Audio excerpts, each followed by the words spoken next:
வாழ்த்து வந்த அனைத்து நல்ல உள்ளங்களுக்கும் என்னோட மாலை வணக்கம்.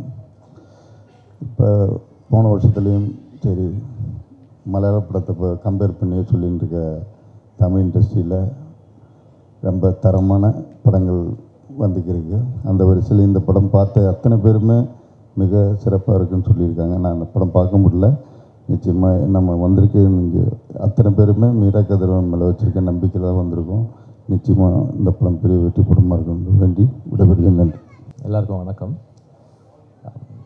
ஹபீபி பார்த்தப்போ இங்கே இருக்கிற எல்லாரும் சொன்ன மாதிரி எனக்குமே வந்து அது ரொம்ப ஒரு முக்கியமான படமாக பட்டுச்சு.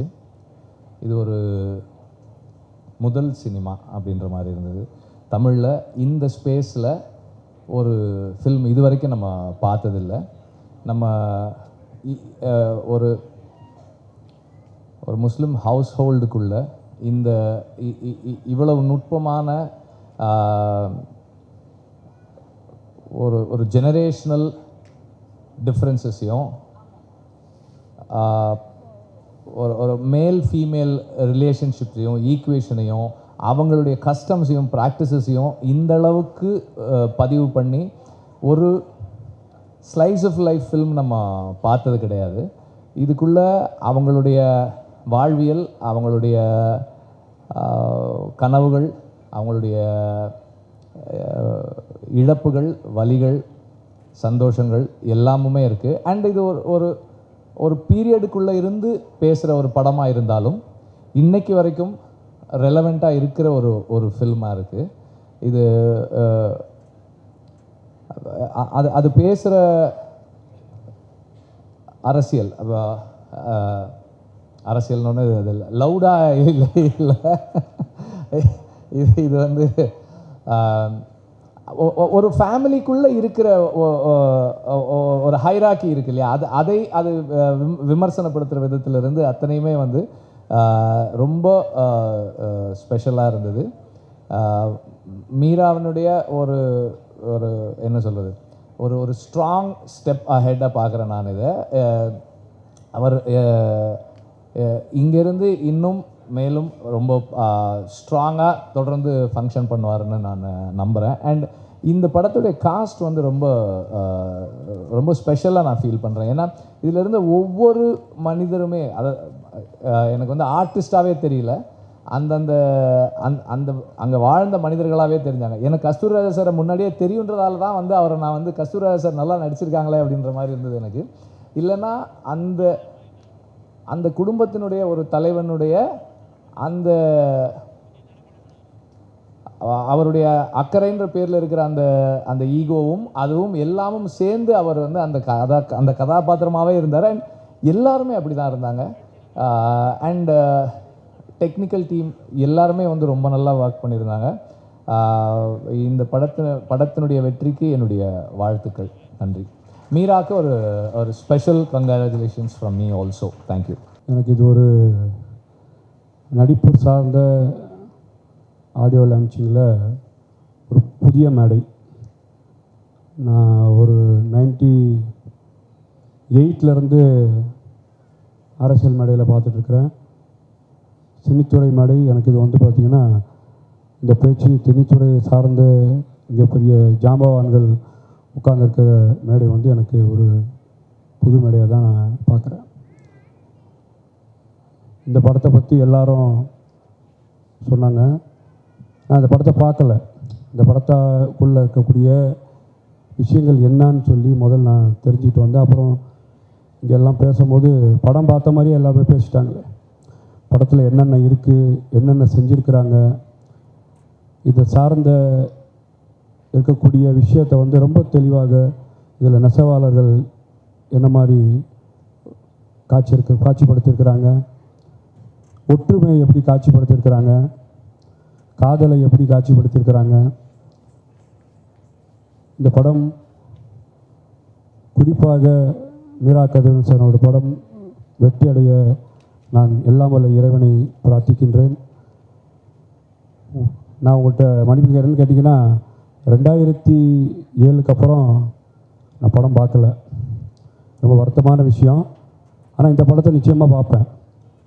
இந்த படத்தை பார்த்து எம்டன் மகன் தான் நான் பார்த்த படம்னு நினைக்கிறேன். இந்த படத்தை பார்த்து, ஏன்னா இந்த படத்தை பார்க்கும்போது இந்த புகைப்படத்தை பார்த்தேன். நான் ஒரு தேனி மாவட்டத்தில் லாஸ்ட்டாக இருக்கக்கூடிய உத்தமபாளையத்தை சேர்ந்தவன். நான் சென்னையிலே வளர்ந்துட்டேன். சிறு வயசில் தாத்தா பாட்டி வீட்டுக்கு போகும்போது ஒரு இஸ்லாமிய குடும்பம் எப்படி இருக்குமோ அதை வந்து அப்படியே இங்கே இப்போ புகைப்படம் மூலிமா என் மனசில் வெளிப்பட்டிருக்கு. அதையும் தாண்டி சேரன் சார் சொன்னார் சம்சுத்தீன். என் தகப்பனார் பேர் சம்சுத்தீன். அவங்க 2020 கொரோனாவில் இறந்துட்டாங்க. அதையும் எனக்கு நினைவுபடுத்தியிருக்கின்றது. இந்த படத்தை பார்த்து உங்கள் சினித்துறையிலிருந்தே, ஏன்னா சினித்துறை தான் வந்து இன்றைக்கி தமிழ்நாட்டு அரசியலில் இருக்குது என்பதை யாராலும் மறுக்க முடியாது. ஏன்னா இந்த துறையை சார்ந்தவர்களை, இந்த துறையில் ஜாம்பவான்களை மக்கள் உள்வாங்கி களத்தில் இருக்கிறாங்க. இந்த படத்தை பார்த்து ஹானபிள் சீஃப் மினிஸ்டர் மரியாதைக்குரிய விஜய் சார் அவர்கள்ட்ட இந்த படத்தை பற்றி சத்தியமாக சொல்வேன். இந்த படத்தை நீங்கள் பார்க்கணும். இந்த தமிழ்நாட்டில் இருக்கக்கூடிய துறை சார்ந்த அத்தனை பேர்களுக்கும் இந்த தமிழக அரசாங்கம், ஹானபிள் சீஃப் மினிஸ்டர் உறுதுணையாக இருப்பார் என்பதை இந்த இடத்துல தெரிவித்துக்கொண்டு, இந்த படம் பார்க்கும்போது பாருங்கள், அதில் வந்து குரானோட ஆயத்து, மக்கா, மதீனா, இது பார்க்கும்போது இந்த படத்தை எல்லோருமே பார்க்க வேண்டும். பார்க்க தூண்டக்கூடிய விஷயங்கள் இதில் நிறையா இருக்குதுன்னு சொல்லி வாய்ப்பளித்த அத்தனை நல்லுணங்களுக்கும், நான் வந்து தொகுதியில் இருந்தேன். நம்ம மீரா கதிரவன் சார் கூப்பிட்ட உடனே மத்தியானம் தான் வந்தேன். நைட்டு கிடைக்கல. ஒரு 9:40 பாண்டியன் எக்ஸ்பிரஸில் திருப்பி தொகுதிக்கு போகிறேன். ஏன்னா ஹானபிள் சீஃப் மினிஸ்டர் போட்ட உத்தரவு என்னன்னு கேட்டிங்கன்னா, தமிழ்நாட்டில் உடனடியாக ஒவ்வொரு சட்டமன்ற உறுப்பினரும் தொகுதிக்கு போய் மக்களுக்கு அன்றாட தேவைகளை நீங்கள் செய்து தர வேண்டும் உத்தரவு போட்டிருக்கிறாங்க. நாங்கள் அங்கேருந்து இந்த நிகழ்ச்சிக்காக வந்தேன். இதை தொடர்ந்து அங்கே போகிறேன். மீண்டும் ஒரு முறை சொல்கிறேன், இந்த படம் மீரா கதிரவன் சார் உருவாக்கிய படம் வெற்றி பெற வாழ்த்துகிறேன். வாய்ப்பளித்த அத்தனை உள்ளங்களுக்கும் நன்றி பாராட்டி விடைபெறுகிறேன். நன்றி. இங்கே இருக்கக்கூடிய அத்தனை பேருமே ஹபீபிகள் தான். ஹபீபி அத்தனைகளுக்கும் சலாத்தை சொல்லி அஸ்ஸலாமு அலைக்கும் வரஹ்மத்துல்லாஹி வபரகாத்துஹு. ரொம்ப சந்தோஷம். சாரி, நான் இப்போ தான் வந்தேன் மீராவுக்காக. எனக்கு உண்மையாக சொல்லணும்னா, நாளைக்கு என் படத்துக்கு சென்சார் அப்ளை பண்ணேன். அந்த வேலையிலேருந்து ஓடி வந்தேன். வேறு யாராக தான் வந்திருக்கேன் மீராவுக்காக. ஏன்னா மீராவுக்கும் எனக்குமான நட்பு, அது ரொம்ப நேரம் பேசலாம், இங்கே பேச முடியாது. ஏன்னா நிறைய பேர் இருக்கீங்க. மீராவும் நானும் தங்கர் பச்சான் சார்கிட்ட அசிஸ்டன்ட் டைரக்டராக ஒர்க் பண்ணவங்க. அது எப்போன்னா, அந்த ஃபோன்லாம் வந்ததில்லை, அந்த ஃபோன் வாங்குறதுக்கு எனக்கும் அவனுக்கும் ஒரு பெரிய கதை இருக்குது. அதுவும் செகண்ட்ஸில் தான் அந்த ஃபோன் வாங்கினோம். அதுக்கு ஒரு பெரிய கதை இருக்குது. அப்போ வந்து கால் பண்ணும்போது காசு அதிகமாக இருக்கும். அவனுக்கு நான் மிஸ்டு கால் கொடுப்பேன், அவன் எனக்கு மிஸ்டு கால் கொடுப்பான். அதில் யார் அந்த காலை அட்டன் பண்ணால் பேசணும் அப்படிங்கிறது இங்கே 2 பேருக்கும் பெரிய போட்டியாக இருக்கும். அந்த நேரத்தில் தான் ரிலையன்ஸ்லேருந்து 500 ரூபாய்க்கு ஒரு ஃபோன் வந்துச்சு. எவ்வளோ வேணாலும் அன்லிமிட்டடில் பேசிக்கலாம் அப்படின்னு சொல்லி பாரதி மோகன் சார், எங்கள் அசோசியேட் டைரக்டர், அவருக்கு அந்த ஃபோன் கிடச்சிருச்சு. அப்போ தான் அவர் தான் எங்களுக்கு அப்போ வந்து அவர் தெய்வம். எப்போ வருவார் ஃபோன் பேசலாம் அப்படின்னு நானும் அவன் இதுவாக இருப்போம். அந்த தென்றல் படம், அது படம் அந்த ஆஃபீஸில் தான் 2 பேருமே ஆஃபீஸ்லேயே தங்கிட்டான். ஏன்னா 2 பேருக்குமே இருக்கிறதுக்கு இடம் இல்லை. தங்கியிருந்த இடத்துல 2 பேருமே வரட்டி விட்டாங்க. ஏன்னா 2 பேருமே கொஞ்சம் அதிகமாக பேசுவோம்னு வச்சுக்கோங்களேன். மீரா என்னை விட அதிகமாக பேசுவான், நல்ல ஊமை குசும்பு வேறு. அப்போ வந்து அந்த ஆஃபீஸில் வந்து கீழே வந்து லிங்குசாமி சாருடைய ஜி படம், மேலே வந்து அமீர் சாருடைய ராம் படம், நடுவில் எங்கள் படம் தென்றல். அப்போ தான் அமீரனெல்லாம் பார்ப்போம். அவர் மேலேருந்து அப்படியே ஸ்டைலில் ஒரு கையை விட்டுக்கிட்டு வருவார் கீழே. எங்களையெல்லாம் பார்ப்பார். இவங்கெல்லாம் எதுக்கு சினிமாவுக்கு வந்தாங்கிற மாதிரியே பார்ப்பார். அவருக்கு பின்னால் சசிகுமார் சார் வருவார்.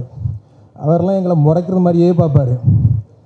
அப்படி ஒரு காலகட்டத்தில் தான் நானும் அவனும் அங்கேயே தங்கி 2 பேருக்கும் சண்டை வந்துருச்சுன்னா ஆளுக்கு ஒரு ரூமில் போய் தங்கிக்குவோம். அப்படி எனக்கும் அவனுக்கு நட்பு. அதை பற்றி நிறைய பேசலாம். நிறைய சினிமாவை பேசியிருக்கோம், நிறைய இலக்கியங்களை பேசியிருக்கோம். எனக்கு ரொம்ப ஆச்சரியம், ரொம்ப ஆச்சரியம் கிடையாது, எனக்கு தெரியும்.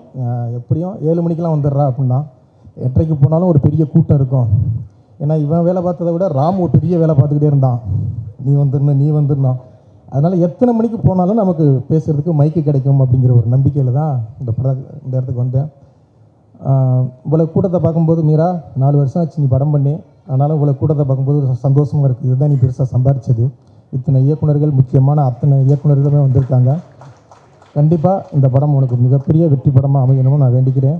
நானும் இந்த படத்தை பார்த்தேன், ரொம்ப நல்ல படம். எல்லாருமே பேசியிருப்பாங்க, நானும் பேசும்போது அது ரிப்பீட்டாக தான் இருக்கும். கண்டிப்பாக இந்த படத்தை எல்லாரும் குடும்பத்தோடு போய் பாருங்கள். இவ்வளவு பெரிய இந்த கல்ச்சரை, இந்த மக்களுடைய வாழ்க்கையை, இந்த மக்களுடைய வழியை, இந்த மக்களுடைய யதார்த்தத்தை அவ்வளவு அழகாக பதிவு பண்ணியிருந்தான். ரொம்ப ரொம்ப பிடிச்ச ஒரு படம். நானும் சுசீந்திரனும் தான் இந்த படத்தை பார்த்தோம். 2 பேருமே வெளில வரும்போது கண் கலங்கி போய் தான் நாங்கள் வந்தோம். அப்படி ஒரு படம். அந்த படம் பண்ணும்போது கஸ்தூரி ராஜா சார் தான் மெயின் கேரக்டராக பண்ணுறாரு அப்படின்னு சொன்னாங்க. ஏன்டா தேவையில்லாத வேலை அப்படின்னு இந்த வார்த்தை அப்படியே சொன்னேன். ஏன்டா வேறு ஆர்டிஸ்ட்லாம் கிடைக்கலையா அப்படின்னு. படம் பார்க்கும்போது சார் இந்த கேரக்டரை தவிர வேறு யாருமே பண்ணியிருக்க முடியாது. அவ்வளோ அழகாக அந்த கேரக்டரை ரொம்ப அழகாக பண்ணியிருந்தீங்க. உண்மையிலே ரொம்ப அழகாக இருந்தது. அதே மாதிரி அதில் நடித்த எல்லாருமே பேர் எனக்கு நான் இதுவும் இல்லை, ஆனால் எல்லாருமே அவங்கவுங்க எல்லாருமே அந்தந்த கேரக்டர் அவங்க எல்லாருமே அவ்வளோ சூப்பராக அற்புதமாக அழகாக பண்ணியிருந்தாங்க. எல்லாருமே அவங்க எல்லாருக்கும் அத்தனை பேருக்கும் என்னுடைய வாழ்த்துக்கள். அதே மாதிரி சாம் சார், உங்கள் படத்தில் இருந்து டோட்டலாக வேறு மாதிரி இருந்தது. ஏதோ ஒரு அரபிக் மியூசிக் பண்ணது மாதிரியே இருந்தது. இந்த படத்தை வந்து அவ்வளோ அழகாக பண்ணியிருந்தீங்க. உங்களை பற்றி கேட்கும்போது நான் ஒரு மேடையில் சொன்னேன், அது போன ஒரு மேடையில் சொன்னேன், வாரம் வாரம் உங்கள் படம் வருது சார் அப்படின்னா. அது சந்தோஷமாக தான் சொன்னேன். ஏன்னா ஒரு வருஷத்துக்கு 4 படம் பண்ணுற மியூசிக் டேரக்டருக்கு எஃப்எம்எஸ்க்கு ஒரு ஆர்ஆரும், தமிழ்நாடு இந்தியாவுக்கு ஒரு ஆர்ஆர் தான் வருது. அந்த மாதிரி தான் மியூசிக் அந்த கடைசி 5 நாள் தான் வேலை பார்ப்பாங்க. ஆனால் நீங்கள் வாரம் வாரம் வந்தாலும் அவ்வளோ சமுத்திரக்கன் சொன்னார், நான் சந்தித்த மியூசிக் டேரக்டர்லேயே சிறந்த மனிதன்டா அப்படின்னு சொன்னார். அண்ணா அப்படி வார்த்தையெல்லாம் சொல்ல மாட்டார். சொன்னீங்கல்ல விஜய் மில்டன், நீங்கள் எங்கிட்டு சுற்றி வேலை பார்த்தாலும் என்னுடைய ஃப்ரெண்ட் சர்க்கிள் தான் இருக்கும். விஜய் மில்டன் சார் இதே வார்த்தையை சொன்னார், உழைப்பாளிடா அப்படின்னார். மீரா கருவன் சொன்னேன், மாப்பிள்ளை நான் பண்ணுற டார்ச்சருக்கெலாம் மற்ற மியூசிக் டேரக்டர்லாம் ஓடி இருப்பான்டா, அவன் அவ்வளோ இது பண்ணுறான் அப்படின்னு சொல்லி அவ்வளோ பெருமையாக அவங்கள பற்றி பேசிகிட்டே இருப்பாங்க. சந்தோஷமாக இருக்குது. ஏன்னா உடனே அந்த மியூசிக் கொடுத்து அந்த ஒரு டைரக்டரோடு சேர்ந்து வேலை பார்க்குறதுக்கு இன்றைக்கி ரொம்ப கம்மியாக இருக்காங்க. அதே மாதிரி மகேஷ் முத்துசாமியுடைய ஒளிப்பதிவு மிக அற்புதம். சார் இருக்காரா இல்லைன்னு தெரில, நான் சந்தித்த கேமராமேனில் மிக அற்புதமான மனிதர். இன்றைக்கி நானும் மிஸ்கின் சாரும் அவரை பற்றி ஒரு இன்டர்வியூவில் அவரை பற்றி பேசிக்கிட்டு இருந்தோம். அவருக்கும் வாழ்த்துக்கள். இந்த டீம் எல்லாருக்கும், ரோமி பிக்சர்ஸ் ராகுல் முதற்கொண்டு எல்லாருக்கும் வாழ்த்துக்கள். இந்த படம் மிகப்பெரிய வெற்றியடையும். மீடியா எல்லாரும் இந்த படத்தை போய் கொண்டு சேருங்க. இது கொண்டு சேர்க்கக்கூடிய ஒரு முக்கியமான படமாக அமையும். எல்லாருக்கும் வாழ்த்துக்கள். நன்றி.